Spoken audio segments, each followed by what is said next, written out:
Hello guys, you're watching Diaries by AKHIL GOPIKA. അപ്പോൾ ഇന്നത്തെ video എന്താണെന്ന് വെച്ചാൽ ഇന്നത്തെ എന്നോട് കുറേ പേര് ചോദിച്ചിട്ടുണ്ടായിരുന്നു നമ്മുടെ ഡെലിവറി കഴിഞ്ഞിട്ട് എൻ്റെ കുറച്ച് നാൾ മുന്നേ വീഡിയോ ചെയ്യാൻ പറഞ്ഞാണ്, പക്ഷെ ചെയ്യാൻ പറ്റിയില്ല. കാര്യം എന്താണെന്ന് നിങ്ങൾക്ക് കുറച്ച് പേർക്ക് അറിയായിരിക്കും.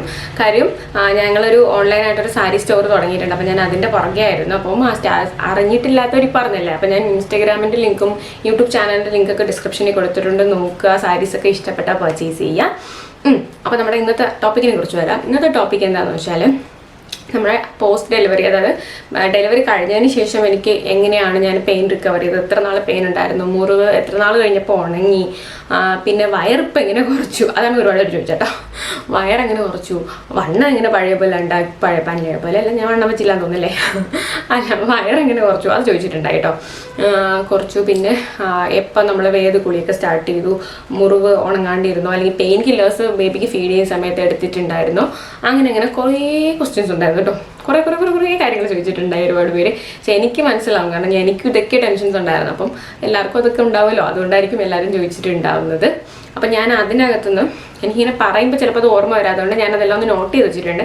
അങ്ങനെ ഒരു 7 ക്വസ്റ്റ്യൻ എടുത്ത് വെച്ചിട്ടുണ്ട്. അപ്പോൾ ആ 7 ക്വസ്റ്റ്യൻസും കുറേ ഹെൽപ്ഫുൾ ആവും എന്ന് എനിക്ക് തോന്നുന്നു.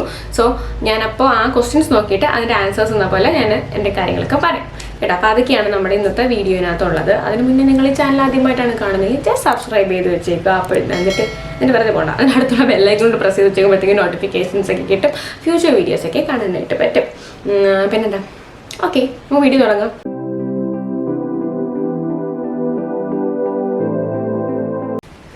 ഓക്കെ, ഫസ്റ്റ് ക്വസ്റ്റ്യൻ എന്ന് വെച്ചാൽ സി സെക്ഷൻ കഴിഞ്ഞിട്ട് നമുക്ക് നല്ല പെയിൻ ഉണ്ടാവുമോ, എത്ര ദിവസം നമുക്ക് പെയിൻ ഉണ്ടാവും എന്നുള്ളതായിരുന്നു ആദ്യത്തെ ചോദ്യം. കോമൺ ആയിട്ട് ഒരുപാട് പേര് ചോദിച്ച ചോദ്യം. അപ്പോൾ അതെന്ന് വെച്ചാൽ പെയിൻ ഉണ്ടാവും. പെയിൻ ഇല്ലാതിരിക്കുകയൊന്നുമില്ല കേട്ടോ, നല്ല പെയിൻ ഉണ്ടാവും. കാര്യം വെച്ചാൽ നമ്മുടെ ബോഡിയിലുള്ളൊരു 7 ലെയേഴ്സ് നമ്മൾ കട്ട് ചെയ്യാണ്. സോ ആ പെയിൻ നമുക്ക് ഉണ്ടാവും. നമുക്ക് ആദ്യം ഒരു ദിവസം നമുക്ക് നന്നായിട്ട് അറിയില്ല. പിന്നെ ഹോസ്പിറ്റലിൽ കിടക്കുന്ന ഒരു 3 ദിവസം വരെ നമുക്ക് പെയിൻ കില്ലർ ഇഞ്ചെക്ട് ചെയ്യും. അപ്പോൾ നല്ല ഹൈ ഡോസ് ആയിട്ടുള്ള പെയിൻ കില്ലർ ആയിരിക്കും തരുന്നത്. സോ അപ്പോൾ നമുക്ക് ആ സമയത്ത് നമുക്ക് അറിയാൻ പറ്റില്ല. അത് കഴിയുമ്പോൾ നമുക്ക് പെയിൻ ഉണ്ടാവും നന്നായിട്ട്. വെച്ചാൽ നമ്മൾ കുഞ്ഞിനെ ഫീഡ് ചെയ്യാൻ എഴുന്നേൽക്കണം, അങ്ങനെ ഓരോരോ കാര്യങ്ങളൊക്കെ നമ്മൾ ചെയ്യുമ്പോഴത്തേക്കും നമുക്ക് പെയിൻ ഉണ്ടാവും. പിന്നെ എത്ര ദിവസം ഉണ്ടാവും എന്ന് ചോദിച്ചാൽ നമുക്കൊരു 2 ആഴ്ച നമുക്ക് നല്ലൊരു പെയിൻ ഉണ്ടാവുള്ളൂ. പിന്നെ ഉണ്ടാവും കേട്ടോ, നമുക്കൊരു 2-3 മാസം വരെയൊക്കെ പെയിൻ ഉണ്ടാവും. പക്ഷേ അത് നമ്മൾ എന്തെങ്കിലും സ്ട്രെച്ച് ചെയ്തൊക്കെ ഒരുപാട് എന്തെങ്കിലും കാര്യങ്ങൾ ചെയ്താലേ ഉണ്ടാവുള്ളൂ. അല്ലാതെ ഒരു 2 ആഴ്ചയിൽ നമുക്ക് ആ നല്ലൊരു വേദന പോവും. 2 ആഴ്ച അത്രയേ ഉള്ളൂ. അത് കഴിയുമ്പോൾ നമ്മൾ ഓക്കെ ആവും. അത്രയേ ഉള്ളൂ കേട്ടോ. ആരും അതുകൊണ്ട് പേടിക്കണ്ട. 2 ആഴ്ച നമ്മളൊന്ന് സഹിച്ചാൽ മതി, പെട്ടെന്ന് തീരും. ഓക്കെ, നെക്സ്റ്റ് ക്വസ്റ്റ്യൻ ഇതാണ്. നമുക്ക് സി സെക്ഷൻ കഴിഞ്ഞ് എത്ര ദിവസം കഴിയുമ്പോൾ നമുക്ക് നടക്കാം, എത്ര നേരം നടക്കാം, എത്ര ദൂരം നടക്കാം, അങ്ങനെയൊക്കെയുള്ള ക്വസ്റ്റ്യൻ. അപ്പോൾ അതെന്ന് വെച്ചാൽ നമ്മൾ സി സെക്ഷൻ കഴിയുമ്പോൾ തന്നെ, അതായത് കഴിഞ്ഞ ഒരു 6 മണിക്കൂർ ആകുമ്പോഴത്തേക്കും തന്നെ നമ്മളവർ നടത്തിപ്പിക്കും. പക്ഷെ നമുക്ക് വേറെ പ്രശ്നങ്ങളൊന്നും ഇല്ല. നമ്മൾ ടോയ്ലറ്റിലേക്ക്, ഞാൻ വീഡിയോയിൽ പറഞ്ഞിട്ടുണ്ടെന്ന് തോന്നുന്നു, നമ്മൾ ടോയ്ലറ്റിൽ പോകാൻ പറയും, യൂറിൻ പാസ് ചെയ്യാൻ പറയും. ദെൻ അതിനുശേഷം നമ്മൾ നടത്തിക്കും. നമുക്ക് വേറെ കുഴപ്പങ്ങളൊന്നും ഇല്ലെങ്കിൽ മാത്രമേ നമ്മൾ റൂമിലോട്ട് ഷിഫ്റ്റ് ചെയ്യത്തുള്ളൂ. അതൊരു നോർമൽ നടത്തമാണ്, ഒരു 5-6 അടി അത്ര തന്നെ. പക്ഷേ നമ്മളത് കഴിഞ്ഞിട്ടും നമ്മൾ നടക്കണം. അതായത് നമ്മൾ ബാത്റൂമിലോട്ടൊക്കെ പോകുമ്പോഴത്തേക്കും നമ്മൾ നടന്നു പോകണം. ആൻഡ് അത് അങ്ങനെ ആയിരിക്കുമല്ലോ ഹോസ്പിറ്റലിൽ, നമ്മൾ നടന്നു പോവുക, നടന്നു വരിക. പിന്നെ പറ്റുമെങ്കിൽ ഇച്ചിരി നേരം കൂടി അധികം നടക്കുക. അതിൻ്റെ കാര്യം വെച്ചാൽ നമ്മൾ ഒരു സ്ഥലത്ത് തന്നെ കിടക്കുകയാണെങ്കിൽ നമുക്ക് പിന്നീട് നമുക്ക് നടക്കാൻ ബുദ്ധിമുട്ടുണ്ടാവും. ചില ഇങ്ങനെ വയറ് സ്ട്രെച്ച് ആകുമ്പോഴേക്കും നമുക്ക് വേദന വരും. അപ്പം നമ്മൾ ഹോസ്പിറ്റലിൽ വെച്ച് തന്നെ ഇച്ചിരി നടക്കുക, ഒരുപാട് നേരം വേണ്ട, ഇത്തിരി നേരം നടക്കാം. ആരെങ്കിലും ഒന്ന് പിടിച്ചുകൊണ്ട് നടക്കുക. അങ്ങനെ പിടിക്കാതെ നടക്കാൻ ശ്രമിക്കുക കേട്ടോ. ഞാൻ ആരും പിടിക്കാണ്ട് നടന്നാണ് നോക്കിയത്. കാര്യം നമ്മൾ വീട്ടിൽ വന്നാലും നമുക്ക് അങ്ങനെ നടക്കാൻ പറ്റണം. പക്ഷെ ഇരിക്കുന്ന സമയത്ത്, കുഞ്ഞിനെ ഫീഡ് ചെയ്യുന്ന സമയത്ത് അപ്പോഴൊക്കെ നമ്മൾ ഒരാളെ ഹെൽപ്പ് ചെയ്യാൻ വെച്ചാൽ നമുക്കത് പാടായിരിക്കും. കാരണം ഇങ്ങനെ സ്ട്രെച്ച് ചെയ്തിരിക്കാനൊക്കെ ഒത്തിരി ബുദ്ധിമുട്ടായിരിക്കും. അപ്പോൾ അതുകൊണ്ട് ആ സമയത്തൊക്കെ നമുക്ക് അമ്മയോ ആരെങ്കിലും ഹെൽപ്പ് ചെയ്യാം. പിന്നെ നമ്മൾ എവിടെയും പോയി ഇരിക്കുന്ന സമയത്ത് ഒന്ന് പിടിച്ചിട്ടിരിക്കുക. നമുക്ക് ഇങ്ങനെ ഇരിക്കാനായിട്ടൊരു ബുദ്ധിമുട്ടുണ്ടാവും. അപ്പോൾ ആ സമയത്ത് നമ്മൾ പെട്ടെന്ന് അങ്ങനെ വീണ് പോകരുത്. അതുകൊണ്ട് ഒരാളുടെ കയ്യിൽ പിടിച്ചിട്ടിരിക്കുക. അവരെ കൊണ്ട് പിടിച്ചിരുത്തിപ്പിക്കാൻ നോക്കരുത്. നമ്മുടെ ബോഡി നമ്മൾ തന്നെ കൺട്രോൾ ചെയ്തിട്ട് അവരുടെ കയ്യിലും പിടിച്ചിട്ട് ഇരിക്കുക, നടക്കുക. അതൊക്കെയാണ് ഞാൻ ചെയ്തത് കേട്ടോ. എനിക്ക് ഇതിനെക്കുറിച്ച് ആധികാരികമായി പറയാറില്ല, ഞാൻ ചെയ്ത എൻ്റെ എക്സ്പീരിയൻസിൽ ഞാൻ പറയാം. അപ്പം അങ്ങനെയൊക്കെയാണ് നമ്മൾ ഇച്ചിരി നടക്കുകയൊക്കെ നോക്കുക. ഒരുപാട് ദൂരം നടക്കണ്ട, ഇത്തിരി നടക്കുക. വീട്ടിനകത്ത് ഒന്ന് ജസ്റ്റ് നടക്കുക, അത്രേ ഉള്ളൂ. ഓക്കെ, അപ്പോൾ അടുത്ത ക്വസ്റ്റ്യൻ. അടുത്താണ് മോസ്റ്റ് ഫണ്ണി ക്വസ്റ്റ്യൻ. എനിക്ക് വന്നിട്ടുള്ള ക്വസ്റ്റ്യൻ എന്ന് വെച്ചാൽ എന്താ തുണി വെച്ച് വയറ് കെട്ടി വെച്ചിട്ടുണ്ടായിരുന്നോ, എങ്ങനെ വയറ് കുറഞ്ഞ് പഴയതുപോലെ ആയി, പിന്നെന്താ എക്സസൈസ് എന്താണ് ചെയ്തത്, അങ്ങനെയുള്ള കാര്യങ്ങളൊക്കെ കേട്ടോ. അപ്പോൾ ഈ ക്വസ്റ്റ്യൻ തന്നെ ആയിരിക്കും ഒരുപാട് പേർക്ക് ചോദിക്കാനുണ്ടാവുക, അല്ലെങ്കിൽ ഒരുപാട് പേരുടെ ടെൻഷനും ഇത് തന്നെ ആയിരിക്കും അല്ലേ. അപ്പം ഞാൻ എൻ്റെ ഇത് പറയാം, എനിക്കും ഭയങ്കര ടെൻഷനായിരുന്നു. നമ്മൾ ഡെലിവറി കഴിഞ്ഞ് ുള്ളവരാണ് ഈ വീഡിയോ കാണുന്നത്, അത് ഒരു 1-1.5 മാസം കഴിഞ്ഞിട്ടുള്ളവരാണ് ഈ വീഡിയോ കാണുന്നത്. ഷുവറായിട്ട് നിങ്ങളുടെ ഏറ്റവും വലിയ ടെൻഷൻ ഇത് തന്നെയായിരിക്കും. എന്ന് വെച്ചാൽ നമ്മുടെ നമ്മുടെ വയറ് ഇപ്പോഴും 7 മാസമായ പോലെ തന്നെ ഉണ്ടല്ലോ, വയറ് കുറയുന്നില്ലല്ലോ, ഇമാതിരി ടെൻഷനില്ലേ. അപ്പോൾ അത് എനിക്കുണ്ടായിരുന്നു. എനിക്ക് ഭയങ്കര ഒരു ടെൻഷൻ. എന്ന് വെച്ചാൽ ഞാൻ മെലിഞ്ഞിട്ടാണ്. അപ്പോൾ ഈ വയറ് മാത്രം 7 മാസത്തിൽ നമ്മുടെ വയറ് എങ്ങനെ ഇരുന്നോ അത്രയും വയറുണ്ടാവും 2-3 മാസം വരെയൊക്കെ. അപ്പോൾ എനിക്ക് ഭയങ്കര ടെൻഷനായിരുന്നു.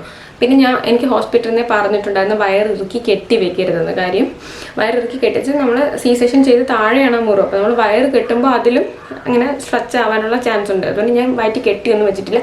ഒന്നും വെച്ച് ഇടയ്ക്ക് എനിക്കിൻ്റെ ടെൻഷൻ കാരണം എനിക്ക് തോന്നുന്നു 3-4 ദിവസം അങ്ങനെ ഞാൻ തുണി വെച്ച് കെട്ടിയിട്ടുണ്ടായിരുന്നു. പിന്നെ ഞാനത് ഫുള്ളായിട്ട് ഉപേക്ഷിക്കുകയാണ് ചെയ്തത് കേട്ടോ. അപ്പോൾ ഞാൻ എൻ്റെ വയറിലെന്ന് വെച്ചാൽ ഒന്നും ചെയ്തിട്ടില്ല, ഒന്നും വെച്ച് കെട്ടി വെച്ചിട്ടില്ല, ഒരു രീതിയിലുള്ള എക്സസൈസും ചെയ്തിട്ടില്ല, ഒന്നും ചെയ്തിട്ടില്ല. ആക്ച്വലി ഒന്നും ചെയ്തിട്ടില്ല. തനിയാണ് വയറകത്തോട്ട് പോയത്. എന്ന് വെച്ചാൽ നമ്മളെന്താ ചിന്തിക്കേണ്ടതെന്ന് അറിയാമോ, നമ്മളൊരു 9 മാസം കൊണ്ട് നമ്മുടെ വയറിങ്ങനെ പ്രൊജക്റ്റായി പയ്യെ വന്നതാണ് അത്രയും വയറല്ലേ.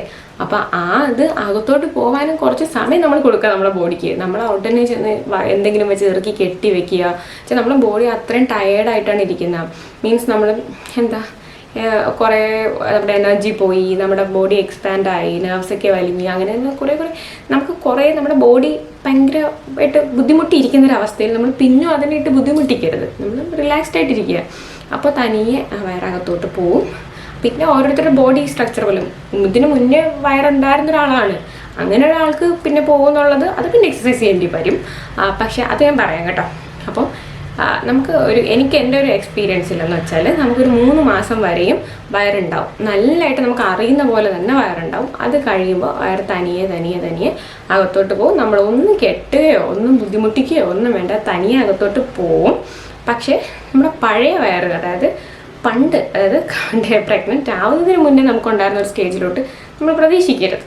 അത് നമ്മൾ ഒന്നും ചെയ്യാതിരുന്ന് പ്രതീക്ഷിക്കരുത്. കാര്യം എന്താണെന്ന് വെച്ചാൽ അത് പറ്റില്ലല്ലോ, അത് നമ്മൾ പ്രതീക്ഷിക്കരുത്. അതാക്കാനായിട്ട് നമ്മൾ എന്ത് ചെയ്യണമെന്ന് വെച്ചാൽ 6 മാസമൊക്കെ കഴിഞ്ഞിട്ട്, ഒരു 6-7 മാസം കഴിഞ്ഞിട്ട് എക്സസൈസ് സ്റ്റാർട്ട് ചെയ്യാം. ഇപ്പോഴും ചെറുതായിട്ടുണ്ട്, പക്ഷേ എക്സസൈസ് ഒന്നും സ്റ്റാർട്ട് ചെയ്തിട്ടില്ല. നമ്മുടെ ബോഡിയൊക്കെ ഓക്കെ ആക്കി നമ്മൾ സമാധാനത്തിൽ എക്സസൈസ് ചെയ്യുക. പിന്നെ 1-2 എക്സസൈസുകളുണ്ട്, അത് നമുക്ക് ഹോസ്പിറ്റലിൽ നിന്ന് വരുമ്പോൾ തൊട്ടേ ചെയ്യാൻ പറ്റുന്നതാണ്. അതൊന്നും ഹെവി ആയിട്ടുള്ളതല്ല കേട്ടോ. അത് ഞാനത് ചെയ്ത് കാണിക്കുന്നേക്കാളും എക്സ്പീരിയൻസ്ഡ് ആയിട്ടുള്ളവർ ചെയ്യുന്ന വീഡിയോ യൂട്യൂബിലുണ്ട്. ഞാനതിൻ്റെ ലിങ്ക് ഡിസ്ക്രിപ്ഷനിൽ കൊടുത്തിരിക്കും. അപ്പോൾ നിങ്ങൾ അത് നോക്കിയാൽ കുറച്ചുകൂടി മനസ്സിലാവുമായിരിക്കും. അങ്ങനെ ചെയ്യാൻ പറ്റും.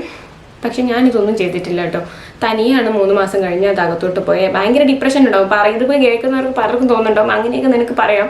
പക്ഷെ അത് ഭയങ്കര ഡിപ്രഷൻ ഉണ്ടാവും. എനിക്ക് നന്നായിട്ട് അറിയാതെ. നമുക്ക് ഇങ്ങനെ ആയല്ലോ അങ്ങനെയൊക്കെ നമ്മൾ ചിന്തിക്കും. പക്ഷെ ഒന്നും ചിന്തിക്കേണ്ട, റിലാക്സ്ഡ് ആയിട്ടിരിക്കുക, തനിയെ അകത്ത് പോയിക്കോളും. അത് കഴിഞ്ഞിട്ട് ഒരു 6 മാസം കഴിഞ്ഞിട്ട് എന്നിട്ടും പോയിട്ടില്ല, ഇനിയും കുറയ്ക്കണം എന്നുണ്ടെങ്കിൽ നമ്മൾ എക്സസൈസ് സ്റ്റാർട്ട് ചെയ്താൽ മതി. അത് ഓക്കെ. പിന്നെ ഈ പിള്ളേരെ പിറകെ കിടന്ന് ഓടുമ്പോഴത്തേക്കും ഒക്കെ അങ്ങ് ഓക്കെ ആയിക്കോളും. ആരും ടെൻഷനൊന്നും അടിക്കണ്ട കേട്ടോ. അത്രയേ ഉള്ളൂ. വയറിൻ്റെ സീനൊന്നും ഇതാണ്. പിന്നെ നമ്മൾ എന്ത് ചെയ്യണമെന്ന് പറയുമ്പോൾ നമ്മൾ മനസ്സിൽ ഇങ്ങനെ ചിന്തിക്കാം, നമുക്കൊരു കുഞ്ഞിനെ പുറത്ത് കൊണ്ടുവരാൻ പറ്റി, അല്ലെങ്കിൽ കുഞ്ഞിനെ നമുക്ക് ഇത്രയും പെയിൻ സഹിച്ച്, ആർക്കും സഹിക്കാൻ പറ്റാത്തൊരു പെയിൻ സഹിച്ചൊരു കുഞ്ഞിനെ വയറ്റിലിട്ട് നമുക്കതിനെ കൊണ്ടുവരാൻ പറ്റിയ നമുക്കാണോ ഈ വയറ് കുറയ്ക്കാൻ പറ്റാത്തത്? അത്രയും മാത്രം ചിന്തിക്കാം കേട്ടോ. നമുക്ക് ഇതുവാണോ പറ്റാത്തത്? അത് പറ്റായികയൊന്നുമില്ല. അപ്പോൾ അങ്ങനെ ടെൻഷനൊന്നും വേണ്ട കേട്ടോ. ഞാനിങ്ങനെയൊക്കെയാണ് എൻ്റെ മനസ്സിനെ സമാധാനിപ്പിക്കാറ്. എന്നെ കൊണ്ട് എന്താ പറ്റാത്തത്? കുഞ്ഞിനെ വന്ന് പിന്നെയാണ് നീ വയറ് കുറയ്ക്കാൻ പറ്റാത്തത്. അതൊക്കെ പറ്റും. അപ്പോൾ അതുകൊണ്ട് ടെൻഷനൊന്നും ആവേണ്ട കാര്യത്തിൽ. ഓക്കെ. അപ്പോൾ അടുത്ത നെക്സ്റ്റ് ക്വസ്റ്റ്യൻ, ബെഡിൽ നിന്ന് എങ്ങനെ എഴുന്നേക്കും, കുഞ്ഞിനെ എങ്ങനെ ഫീഡ് ചെയ്യിപ്പിക്കും, അതങ്ങനെയുള്ള ക്വസ്റ്റ്യൻസ്. അത് നിങ്ങൾക്ക് ഇപ്പോൾ എല്ലാവർക്കും അറിയായിരിക്കും. എല്ലാവർക്കുമല്ല, ഡെലിവറി കഴിഞ്ഞവർക്ക് അറിയായിരിക്കും, അല്ലാത്തവർ അറിയുക. എന്ന് വെച്ചാൽ വളരെ കുഞ്ഞായിരിക്കുമ്പോൾ എപ്പോഴും ഒരു 1 അവറിലൊക്കെ നമ്മൾ ഫീഡ് ചെയ്യേണ്ടി വരും. അപ്പോൾ നമ്മൾ എപ്പോഴും എഴുന്നേറ്റിരുന്ന് തന്നെ ഫീഡ് ചെയ്യണം കേട്ടോ. നമുക്ക് എഴുന്നേക്കാൻ എത്ര ബുദ്ധിമുട്ടായാലും, ഞാൻ എഴുന്നേക്കുമായിരുന്നു, എഴുന്നേക്കാൻ എത്ര ബുദ്ധിമുട്ടുണ്ടെങ്കിലും നമ്മൾ ബെഡിൽ കിടന്നിട്ട്, ചരിഞ്ഞ് കിടന്നിട്ട് അല്ലെങ്കിൽ ബെഡിൽ കിടന്നിട്ട് കുഞ്ഞിനെ ഫീഡ് ചെയ്യാൻ നോക്കരുത്. കാര്യം എന്താണെന്ന് വെച്ചാൽ അങ്ങനെ ഫീഡ് ചെയ്യുമ്പോഴത്തേക്കും പെട്ടെന്ന് കുഞ്ഞിനും തലയിലോ മണ്ടയിലൊക്കെ കയറാനൊക്കെ ചാൻസ് കൂടുതലാണ്. സോ അങ്ങനെ കൊടുത്ത് ശീലിക്കരുത്. നിങ്ങൾ എഴുന്നേറ്റിരുന്ന് കൊടുക്കുക. അതൊരു കാര്യം. പിന്നെ ബെഡിൽ നിന്ന് എഴുന്നേൽക്കുന്നത് വെച്ചാൽ അതെനിക്ക് പറഞ്ഞു തരാൻ പറ്റില്ല. കാര്യം നിങ്ങൾ യൂട്യൂബിൽ സെർച്ച് ചെയ്താൽ ഒരുപാട് രീതിയിലുള്ളത് ഉണ്ട്. ഇങ്ങനെ എഴുന്നേറ്റാൽ ഓക്കെ ആയിരിക്കും ഇങ്ങനെ.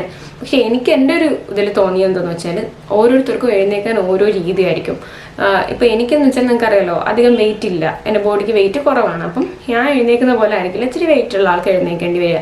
അപ്പം ഓരോരുത്തരും അവരവരുടെ കംഫർട്ടബിൾ നോക്കി, ഓരോ വീട്ടിലും കട്ടിലിൻ്റെ ഹൈറ്റ് പോലെ ആയിരിക്കില്ല വേറെ വീട്ടിലുള്ളത്, ഓരോ വീട്ടിലും അത് കണക്കായിരിക്കില്ലല്ലോ എല്ലായിടത്തും. അപ്പം നമുക്ക് എങ്ങനെയാണോ കൺവീനിയൻ്റ് ആയിട്ട് തോന്നുക അത് എഴുന്നേൽക്കുക. പിന്നെ എഴുന്നേൽക്കുമ്പോൾ ഇങ്ങനെ നേരെ എഴുന്നേൽക്കാൻ നോക്കാതിരിക്കുക, ചരിഞ്ഞിട്ട് തന്നെ എഴുന്നേൽക്കാൻ നോക്കുക. അതുപോലെ അങ്ങനെ നമ്മളെ കൊണ്ട് എഴുന്നേൽക്കാൻ പറ്റുമോ അത് വേറെ കാര്യം. അപ്പോൾ ചരിഞ്ഞ് എഴുന്നേൽക്കാൻ നോക്കുക. ആൻഡ് അതുപോലെ നമ്മൾ എഴുന്നേൽക്കുന്ന സമയത്ത് വേറൊരാളെ കൊണ്ട് കാലിലോ വേണ്ട കയ്യിലും ബാക്കിലും ഒരു സപ്പോർട്ട് കൊടുത്ത് നമ്മൾ എണീക്കാൻ നോക്കുക കേട്ടോ. കാര്യം നമ്മൾ എഴുന്നേൽക്കുന്ന സമയത്തൊക്കെ നമുക്ക് പെട്ടെന്ന് ബാലൻസ് പോകുന്ന പോലെ തോന്നും. കാരണം നമ്മൾ ഭയങ്കരമായിട്ട് നമുക്ക് ആരോഗ്യം കുറഞ്ഞിരിക്കുന്ന സമയമുണ്ടല്ലോ, നമ്മൾ ബാക്കിലോട്ട് സ്ട്രെച്ചായി പോകാനും എഴുന്നേൽക്കുമ്പോൾ വീഴാൻ പോകാനും അങ്ങനെയൊന്നും പാടില്ല. അപ്പോൾ അതുകൊണ്ട് എത്ര നമുക്ക് എഴുന്നേൽക്കാൻ തോന്നിയാലും ഒരാളെ വിളിച്ചിട്ട് അവരുടെ ഹെൽപ്പോടുകൂടി, അല്ല അവരടുത്ത് നിൽക്കുമ്പോൾ എഴുന്നേൽക്കുക കേട്ടോ. തനിയെ എഴുന്നേൽക്കാനേ ഞാൻ പറയുള്ളൂ. പക്ഷേ അത് വേറെ ആൾ നിൽക്കുമ്പോൾ ചെയ്യാൻ നോക്കുക. ഒറ്റയ്ക്ക് ചാടി എഴുന്നേൽക്കാൻ നോക്കരുത്, പെട്ടെന്ന് എഴുന്നേൽക്കാൻ നോക്കരുത്. അങ്ങനെയൊക്കെ ഉള്ളൂ. പിന്നെ അത് പയ്യെ മാറും. എത്ര നാളാകുമ്പോൾ മാറും ചോദിച്ചിട്ടുണ്ട്. അതൊക്കെ ഒരു 2 ആഴ്ച. അത് കഴിയുമ്പോൾ നമ്മൾ ഓക്കെ ആവും. നമുക്ക് സ്വന്തമായിട്ട് എല്ലാമൊക്കെ ആവാനാവും, നടക്കാനും എല്ലാം. വേദന കുറയില്ല എങ്കിലും ഓക്കെ ആവും നമ്മൾ കേട്ടോ. പിന്നെ എന്ന് വെച്ചാൽ ഫീഡ് ചെയ്യുന്ന സമയത്ത് ഇത് എനിക്ക് ഹോസ്പിറ്റലിൽ നിന്ന് പറഞ്ഞതാണ് കേട്ടോ. എനിക്ക് ഭയങ്കര യൂസ്ഫുള്ളായി. പിന്നെ നിങ്ങളങ്ങനെ C-സെക്ഷൻ ചെയ്യാൻ പോകുന്നവരാണെങ്കിൽ നിങ്ങൾ അത്യാവശ്യമായിട്ടൊരു ഫീഡിങ് പില്ലോ വാങ്ങിച്ച് വയ്ക്കുക. എനിക്ക് ഭയങ്കര യൂസ്ഫുൾ ആയിട്ടുള്ളൊരു സാധനമാണ് കേട്ടോ അത്. കാര്യം അതിന് പല ക്വാളിറ്റി ഉണ്ട്. 3000 രൂപ തൊട്ട് 650 രൂപ വരെയുള്ള ഫീഡിങ് പില്ലോകളുണ്ട്. അപ്പം ഞാൻ 650 രൂപയുടെ ഫീഡിങ് പില്ലോയാണ് വാങ്ങിച്ചത് കേട്ടോ. ഫസ്റ്റ് ക്രൈയിൽ നിന്നാണ് വാങ്ങിച്ചത്. അവിടെ തന്നെ വാങ്ങിക്കണമെന്നില്ല, എവിടെ ചോദിച്ചാലും കിട്ടുമെന്നാണ് എൻ്റെ വിശ്വാസം. അപ്പോൾ അല്ലെങ്കിൽ ആമസോണിലൊക്കെ നോക്കുക. ഞാൻ പറ്റുമെങ്കിൽ ഡിസ്ക്രിപ്ഷനിൽ ഞാൻ ആമസോണിൽ ഒരു ലിങ്ക് കൊടുത്തിട്ടുണ്ട്, അതിൽ കയറി വാങ്ങിയാലും മതി. അപ്പം ഫീഡിങ് പില്ലോ വാങ്ങിക്കുക. അപ്പോൾ അല്ലെങ്കിൽ നമ്മൾ പില്ലോ ഒക്കെ ഡെലിവറി ടൈമിന് വാങ്ങിക്കില്ല, അതായാലും മതി. അപ്പം അത് വെച്ചിട്ട് നമ്മൾ ഫീഡ് ചെയ്യുക. അപ്പം നമുക്കെന്ന് വെച്ചാൽ നമുക്ക് നടുവേദന അല്ലെങ്കിൽ നമുക്കിങ്ങനെ സ്ട്രെച്ച് ആയിട്ട് ഇരിക്കാനായിട്ട് പറ്റും. കുഞ്ഞിനെ നേരെ അല്ലെങ്കിൽ നമ്മൾ കയ്യിൽ കുഞ്ഞിനെ എടുത്ത് പിടിക്കുമ്പോൾ നമ്മളിങ്ങനെ കുനിഞ്ഞായിരിക്കും ഇരിക്കുക. അപ്പം നമുക്ക് അത്രയും വയറ് വേനിക്കും. പിന്നെ ഉള്ളതെന്ന് വെച്ചാൽ ഇങ്ങനെ നമ്മൾ ഇരിക്കുന്ന ചെയറില്ലേ, 2 സൈഡിലും കൈ ഇങ്ങനെ സ്റ്റാൻഡ് ചെയ്യാൻ പറ്റുന്ന ചെയറുണ്ടല്ലോ, 2 സൈഡിലും ഇങ്ങനെ കൈ ഹോൾഡ് ചെയ്യാൻ പറ്റുന്ന ചെയറുണ്ടല്ലോ, ആ ചെയർ നമ്മുടെ റൂമിലിട്ടേക്കുക. അതിലിരുന്ന് തന്നെ ഫീഡ് ചെയ്യാൻ നോക്കുക. കാരണം അപ്പോൾ നമുക്ക് ഫീഡിങ് പില്ലോയും കൈയും ഒക്കെ കൂടെ വെക്കുമ്പോഴത്തേക്ക് നമുക്ക് കംഫർട്ടബിളായിട്ട് കൊടുക്കാൻ പറ്റും. പെയിനൊന്നും വരത്തില്ല. എഴുന്നേൽക്കുന്നതും കിടക്കുന്ന ഒരു ബുദ്ധിമുട്ട് തന്നെയായിരിക്കും, പക്ഷേ ഫീഡ് ചെയ്യുന്ന സമയത്ത് ബുദ്ധിമുട്ടൊന്നും ഉണ്ടാവില്ല. അങ്ങനെ കൊടുക്കാം കേട്ടോ. അപ്പം അതുകൊണ്ട് ഫീഡിങ് പില്ലോ മസ്റ്റായിട്ട് വാങ്ങിച്ച് വയ്ക്കുക.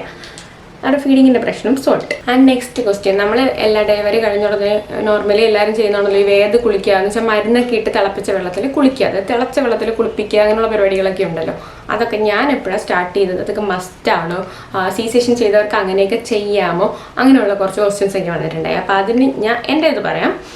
എനിക്കെന്ന് വെച്ചാൽ ഞാൻ 2 ആഴ്ച കഴിഞ്ഞപ്പോഴാണ് സ്റ്റാർട്ട് ചെയ്തത്. 14 ദിവസം കഴിഞ്ഞിട്ടാണ് ഞാൻ സ്റ്റാർട്ട് ചെയ്ത് തുടങ്ങിയത്. കാരണം വെച്ചാൽ മുറിവ്, പുറമേ ഉള്ള മുറിവ് നന്നായിട്ട് ഹീലായതിന് ശേഷം എനിക്ക് പെയിനൊക്കെ കുറഞ്ഞ് പുറമേ അങ്ങനെ മുറിവ് ഇച്ചിരി ഉണങ്ങി തുടങ്ങിയെന്ന് എനിക്ക് മനസ്സിലായി എപ്പോഴാണ് തുടങ്ങിയത്. എങ്കിലും ഞാൻ കുളിക്കുന്ന സമയത്ത് അതും ഭയങ്കര ചൂടിലൊന്നും അല്ല ഒഴിച്ച കേട്ടോ. കാര്യം എനിക്ക് ഹോസ്പിറ്റലിൽ വന്നപ്പോഴേ തന്നെ ഡോക്ടർ പറഞ്ഞിട്ടുണ്ടായിരുന്നു എന്ന് വെച്ചാൽ നമ്മൾ ഈ മുറിവിൽ അത് കുറേ നാളത്തേക്ക് നമുക്കൊരു മരവിപ്പ് ഉണ്ടായിരിക്കും. അതിങ്ങനെ ഒട്ടിച്ചല്ലേ വെച്ചിരിക്കുന്ന മരവിപ്പ് ഉണ്ടായിരിക്കും. അപ്പം നമുക്ക് ചൂട് വെള്ളമൊന്നും വീണാലും നമുക്കത് പൊള്ളിയാൻ നമുക്ക് അറിയാൻ പറ്റത്തില്ല. കാരണം ആ മരവിപ്പ് കാരണം നമുക്ക് അറിയാൻ പറ്റത്തില്ല. അപ്പോൾ അത് പൊള്ളും, പക്ഷേ നമുക്ക് അറിയാൻ പറ്റാത്തതാണ്. അപ്പോൾ അത് പിന്നെ പ്രശ്നങ്ങളൊക്കെ ഉണ്ടാവും. അപ്പോൾ അതുകൊണ്ട് ചൂടുവെള്ളം ഒഴിക്കരുതെന്ന് എന്നോട് പറഞ്ഞു വിട്ടു. അപ്പോൾ അതുകൊണ്ട് ഞാൻ എന്താ ചെയ്തതെന്ന് വെച്ചാൽ 14 ദിവസം കഴിഞ്ഞിട്ടാണ് സ്റ്റാർട്ട് ചെയ്തത്. അപ്പോഴും ഞാൻ നല്ല കട്ടിയുള്ളൊരു തുണി ഉണ്ടല്ലോ, നമ്മൾ മുണ്ടോ അങ്ങനെ കുഞ്ഞിനൊക്കെ നമ്മൾ മുണ്ടൊക്കെ വെട്ടി വയ്ക്കില്ലേ, അതിനെ നന്നായിട്ട് ഫോൾഡ് ചെയ്തിട്ട് നമ്മൾ മുറിവിൽ ഇറുക്കി കെട്ടി വയ്ക്കുക. വെള്ളം ഇറങ്ങാത്ത പോലെ കെട്ടി വയ്ക്കുക കേട്ടോ. എന്നിട്ട് പറ്റുമെങ്കിൽ പ്ലാസ്റ്റിക്കിൻ്റെയൊക്കെ എന്തെങ്കിലും റാപ്പ് ചെയ്യുന്ന സാധനം ഉണ്ടല്ലോ, അതെടുത്തിട്ട് അത് വെച്ചുകൂടെ റാപ്പ് ചെയ്ത് വെച്ചാൽ ഒട്ടും വെള്ളം ഇറങ്ങത്തില്ല. ഞാൻ തുണി മാത്രമേ കെട്ടിയിട്ടുണ്ടായി, പക്ഷേ ഇപ്പോൾ വെള്ളമൊന്നും ഇറങ്ങിയിട്ടില്ല.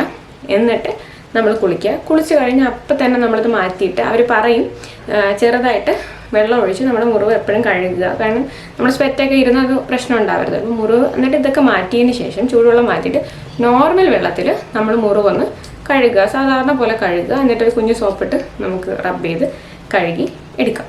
അത് പ്രശ്നമാണ്. ഭയങ്കരമായിട്ട് ഉരച്ച് തേച്ച് കഴുകുന്നത്, ചെറുതായിട്ട് റബ്ബ് ചെയ്തെടുക്കുക. അത് നമുക്ക് പെയിനൊന്നും വരില്ല കേട്ടോ. അതൊന്നും ഒട്ടും പെയിൻ ഉണ്ടാവില്ല. അതൊക്കെ നമുക്ക് കേൾക്കുമ്പോൾ മുറിവിൽ ഇങ്ങനെ പെയിൻ നമുക്ക് അങ്ങനെ ഒന്നും തോന്നത്തില്ലാണ്. പൊള്ളിയെ പോലും അറിയില്ല. അപ്പം പിന്നെയുള്ള പെയിൻ ഒന്നും പ്രശ്നമില്ല. അങ്ങനെ കഴുകാം. അപ്പം നമ്മൾ ക്ലീൻ ആയിട്ടിരിക്കും. അങ്ങനെയാണ് ഞാൻ ചെയ്തത്. ഞാൻ പിന്നെ ചൂടുവെള്ളം ഒന്നും മുറിവിലൊന്നും വീഴ്ത്തിയിട്ടൊന്നുമില്ല. ഇപ്പോഴാണ് നന്നായിട്ടൊക്കെ ഓക്കെ ആയി തുടങ്ങിയത്. ഓക്കെ ആയി കുളിക്കുമ്പോൾ നന്നായിട്ട് റബ്ബ് ചെയ്തൊക്കെ കുളിക്കുന്നത്. അതിന് മുന്നേ നമ്മൾ സോഫ്റ്റായിട്ട് മാത്രം ടച്ച് ചെയ്യാം. ഓക്കെ, അപ്പം കുളി ഇങ്ങനെയായിരുന്നു കേട്ടോ. 2 ആഴ്ച കഴിഞ്ഞിട്ട് സ്റ്റാർട്ട് ചെയ്തത്. ചൂട് വെള്ളമൊന്നും എടുത്തിങ്ങനെ ടപ്പനെ ഒഴിക്കും. പിന്നെ എനിക്ക് ചൂട് പേടിയാണ്, അതൊരു കാര്യം. അപ്പോൾ ഇങ്ങനെയൊക്കെയാണ് ഞാൻ ചെയ്തത്. ഓക്കെ, നെക്സ്റ്റ് ക്വസ്റ്റ്യൻ അഗെയിൻ, എത്ര ഡേയ്സിൽ വുണ്ട് ഫുള്ളായിട്ട് ഹീലാവും എന്നുള്ളതാണ്. അത് ഞാൻ പറഞ്ഞില്ലേ, 2 ആഴ്ചയിൽ നമുക്ക് പെയിനൊക്കെ കുറഞ്ഞ് നമ്മളൊന്ന് നോർമൽ ലൈഫിലോട്ട് വന്നു തുടങ്ങും. പിന്നെ നമുക്കൊരു 2 മാസം 3 മാസം വരെയും നമുക്കൊരു ചെറിയ പെയിൻ ഉണ്ടാവും. പിന്നെ 6 മാസം ആവും ഫുള്ള് അകത്തുള്ളത് വരെയും ഹീലാവാനെന്നാണ് എനിക്ക് തോന്നുന്നത്. കാരണം എനിക്കിപ്പം ഡെലിവറി കഴിഞ്ഞിട്ടൊരു 4 മാസം കഴിഞ്ഞിട്ടുണ്ട്. പക്ഷെ എനിക്കിപ്പോഴും ഒരു മോർണിംഗ് ചവിട്ടൊക്കെ ചെയ്യുമ്പോൾ പെയിൻ ഉണ്ട്, അത് ഉണ്ടാവും കേട്ടോ. അപ്പം 2 ആഴ്ചയിൽ നമുക്ക് ഒരു പെയിൻ കുറയും. പിന്നെ ഹീലാവാനായിട്ട് ഒരു 6 മാസമൊക്കെ എടുക്കും എന്നാണ് എൻ്റെ ഒരു അറിവ്. ഞാൻ പലയിടത്തും കണ്ടിട്ടുള്ളത്. എനിക്കിപ്പോഴും ചെറിയ പെയിൻ ഉള്ളിലുള്ളതുപോലെ എനിക്ക് തോന്നാറുണ്ട്. അത്രയേ ഉള്ളൂ. അത് ഡിപ്പെൻഡ് ആയിരിക്കും. എനിക്ക് തോന്നുന്നു ചിലർക്ക് ഈ വണ്ണമൊക്കെ ഉള്ളവർക്ക് ചിലപ്പോൾ ഹീലാവാൻ ഇച്ചിരി ബുദ്ധിമുട്ടായിരിക്കും. മെലിഞ്ഞിരിക്കുമ്പോൾ ചിലപ്പോൾ പെട്ടെന്ന് ഹീലാവുമായിരിക്കും. അങ്ങനെ കട്ട് ചെയ്യുന്ന നമ്മുടെ ബോഡിയുടെ അത് കണക്കായിരിക്കും എന്ന് എനിക്ക് തോന്നുന്നു. അപ്പോൾ അതിനെക്കുറിച്ച് എനിക്ക് അങ്ങനെ പറഞ്ഞുതരാൻ അറിയില്ല. എൻ്റെ ഒരു അനുഭവത്തിൽ എനിക്കിപ്പോഴും ചെറിയ ഉള്ളിൽ വേദന ഉള്ള പോലെ തോന്നും. പക്ഷെ പുറമേ ഉള്ള ഒരു പ്രശ്നമില്ല കേട്ടോ. തൊടുമ്പോഴൊന്നും അങ്ങനെയൊന്നും ഉള്ള ഒരു കുഴപ്പങ്ങളില്ല. അതൊക്കെ ഒരു മാസം 2 മാസത്തിൽ ഓക്കെ ആവും. ഓക്കെ ഗൈസ്, അപ്പോൾ ഇത്രയൊക്കെയാണ് നമ്മുടെ ക്വസ്റ്റ്യൻസ്. ഇതല്ലാതെ എന്തെങ്കിലും ഡൗട്ടുകളൊക്കെ നിങ്ങൾക്ക് ഉണ്ടെങ്കിൽ ജസ്റ്റ് കമൻറ്റ് ചെയ്ത് ചോദിക്കാം. ഞാൻ കമൻറ്റിൽ തന്നെ റിപ്ലൈ തരാം. ഇനി ഒരു വീഡിയോ ചെയ്യുന്നത് ഭയങ്കര ഒരു ബോറായിരിക്കില്ലേ. അപ്പോൾ അതുകൊണ്ട് ഞാൻ കമൻറ്റിൽ റിപ്ലൈ തരാം. അല്ലെങ്കിൽ എൻ്റെ ഇൻസ്റ്റഗ്രാം ID ഞാൻ മെൻഷൻ ചെയ്തിട്ടുണ്ട്. അപ്പോൾ ഇൻസ്റ്റഗ്രാം IDയിൽ മെസ്സേജ് ചെയ്തിട്ടുണ്ടെങ്കിൽ ഞാൻ വോയിസ് അയച്ചിട്ട് ഡീറ്റെയിൽ ആയിട്ട് പറഞ്ഞുതരാം, എൻ്റെ എക്സ്പീരിയൻസസ് പറഞ്ഞുതരാം. ഓക്കെ, അപ്പോൾ അത്രയൊക്കെ ഉള്ളൂ. അപ്പോൾ ഇന്നത്തെ വീഡിയോ നിങ്ങൾക്ക് എല്ലാവർക്കും യൂസ്ഫുൾ ആയി കാണുമെന്ന് വിചാരിക്കുന്നു. ഇഷ്ടപ്പെട്ട് കാണുമെന്ന് വിചാരിക്കുന്നു. ഇഷ്ടപ്പെട്ടെങ്കിൽ ജസ്റ്റ് ലൈക്ക് ചെയ്യുക, നിങ്ങളുടെ അഭിപ്രായങ്ങളൊക്കെ കമൻറ്റ് ചെയ്യുക, പിന്നെ ഫ്രണ്ട്സിനൊക്കെ ഷെയർ ചെയ്ത് കൊടുക്കുക. Okay, by.